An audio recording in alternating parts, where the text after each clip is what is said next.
As we enter the home stretch of the race for the White House, our candidates from both sides of the aisle continue the usual game of dueling ads.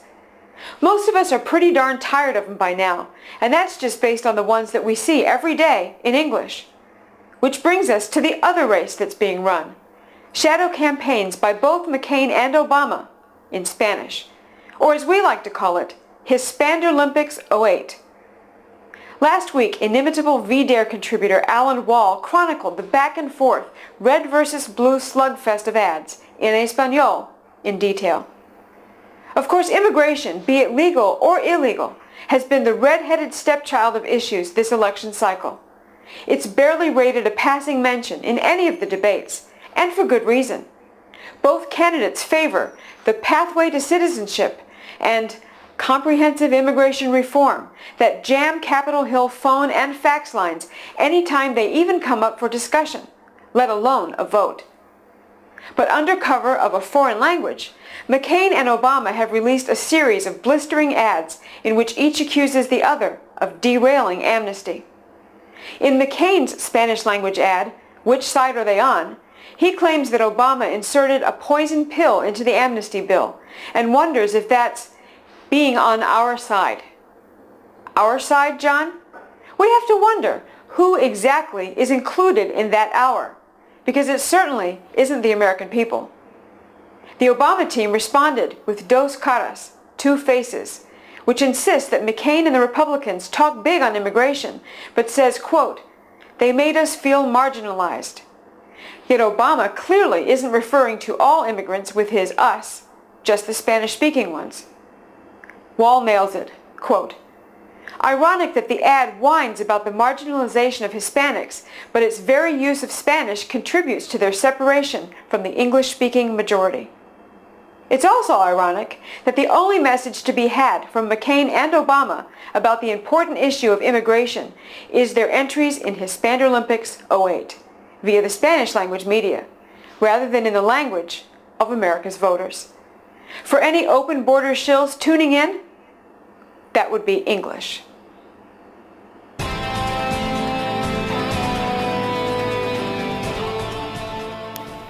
The victims: Jason Moss, 28, and Shane Farina, 38, New York City Transit Police officers. The accused: Raul Nunez, 33, an illegal alien from the Dominican Republic. The charge: attempted murder. The story: on October 21st, Moss and Farina observed Nunez trying to enter a Queens subway station using a child's student fare card.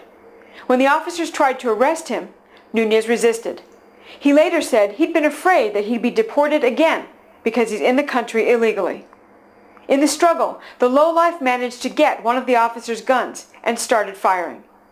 Moss took bullet fragments to the back and was released from the hospital the following day. Farina, who was initially listed in critical condition, was upgraded to good condition after undergoing emergency surgery on his liver.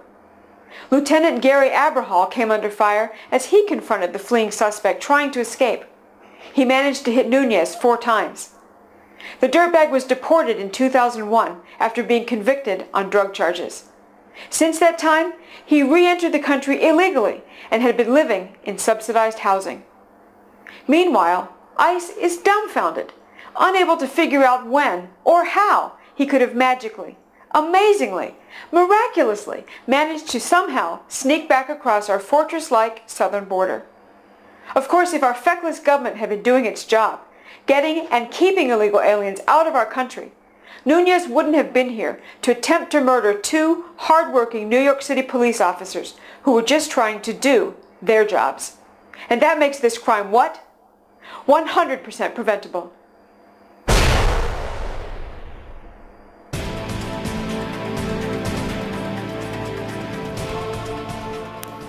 The victims: Mary Havenstein, 63, and a string of other, almost exclusively elderly residents of Maryland.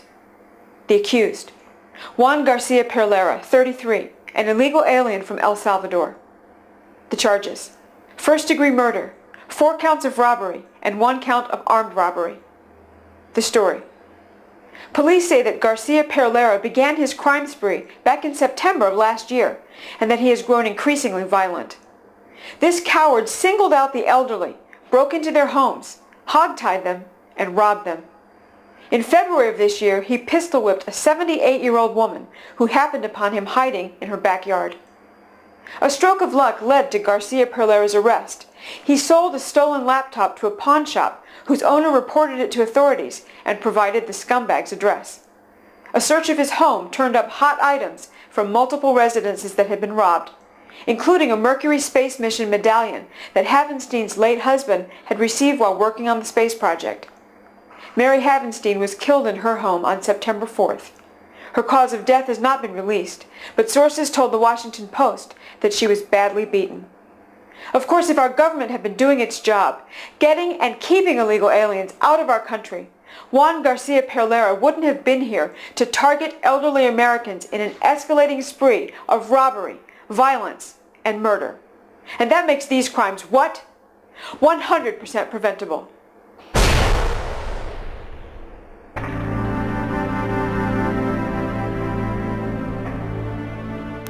In our first story, we talked about the shadow campaigns being run by both presidential candidates, under the radar and in Spanish. For years, Open Borders supporters have laughed at us silly restrictionists when we express concern about Balkanization due to a lack of linguistic assimilation. They insist that since this all worked out before, it will all work out again. But how many billion-dollar foreign language media empires were there a century ago? Empires whose financial health and wealth depend on importing lots of people who don't speak English and encouraging them not to learn it. How about hosts like Jorge Ramos, who has openly boasted that America would become a Hispanic nation?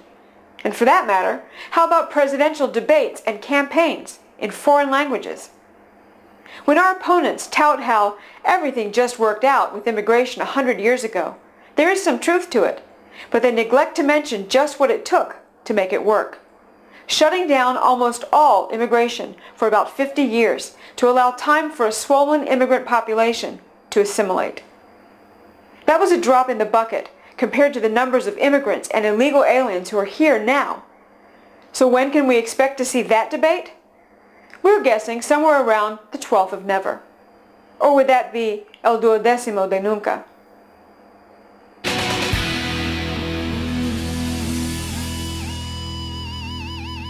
Thanks for clicking in to this week's episode of the Blogs for Borders video blog burst. While there's just over a week until our elections, Obama and McCain are both big liars when it comes to fixing our nation's illegal immigration problem. But that certainly hasn't stopped them from begging for your hard-earned money to help them get elected. If you'd much rather lend your support to someone who's telling the truth about illegal immigration, you come to the right place. We look forward to continuing to bring you the news ignores. But we need your help to do it. Go to freedomfolks.com and click the Support Blogs for Borders button. And until next week, be vigilant, be vocal, and be unrelenting. We've got a country to save.